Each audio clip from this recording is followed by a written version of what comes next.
Թրամփը ստեղծում է Ուկրաինայի հաղթանակի հիմնադրամ։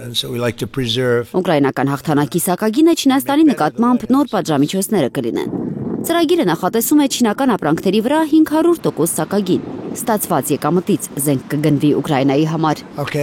Թելեգրաֆը գրում է, որ Թրամփն արդեն հանձնարարել է ԱՄՆ ֆինանսների նախարար Սքոթ Բեսենթին ներկայացնել նախաձեռնությունը եվրոպացի գործընկերներին Զելենսկիի ուրբաթ Վաշինգտոն այցից առաջ։ Արդյոք նոր զենքը տոմահավքն է լինելու, դեռ հայտնի չէ։ Այդ հարցին Միացյալ Նահանգների նախագահը ուղիղ չի պատասխանել։ Մամուլը գրել է, որ այդ թևավոր հրթիռների մասին հայտարարություններով Թրամփն ուզում է համոզել Գերմանիային Տաուրուս հեռահար հրթիռներ տալ Ուկրաինային։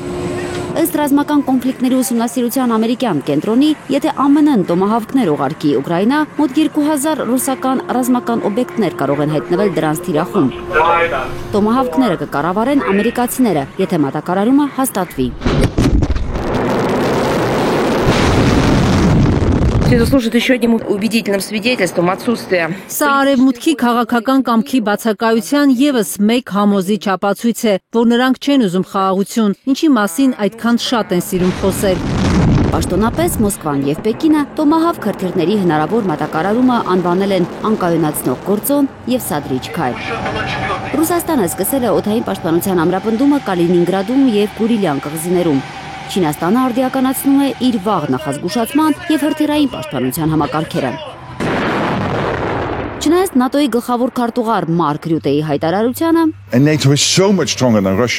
ՆԱՏՕ-ն շատ ավելի ուժեղ է, քան Ռուսաստանը։ Մենք անհամեմատ ավելի հզոր ենք։ Հյուսիսատլանտյան դաշինքի անդամ երկրները նախընտրում են ուղիղ առճակատման մեջ չմտնել ռուսների հետ։ Ավելի էժան է օգնել Ուկրաինային պաշտպանվել, որ այս պատերազմը չսրվի եւ որ ռիսկ չդառնա մյուս բոլոր անդամ պետությունների համար։ ՆԱՏՕ-ի պաշտպանության նախարարները կարծում են, որ շտաբ պետք է անօդաչու թռչող սարքերի պատ կառուցել արևելյան սահմանները Ռուսաստանի հետ հնարավոր պատերազմից պաշտպանելու համար։ Ռուսաստանին զսպելու համար մեզ այնպիսի պատ է պետք, ինչպես գահերի խաղում։ Գահերի խաղում մոտ 480 կիլոմետր երկարությամբ եւ մոտ 200 մետր բարձրությամբ հսկայական սառցե պատնեշը ոչ միայն հզոր պաշտպանական գիծ էր, այլև հուսալի պատ քաղաքակրթության եւ քաոսի միջև, որն ի վերջո փշրվեց։ Ծովինար Բարխուդարյան, Արմեն Ապրեսյան, Հայլուր։ Հայաստանում եւ աշխարհում տեղի ունեցող իրադարձությունների մասին առաջինը իմանալու համար բաժանորդագրվեք մեր ալիքին։ Սեղմեք զանգակը, որ բաց չթողնեք ամենահրատապը, ամենակարևորն ու հետաքրքիրը։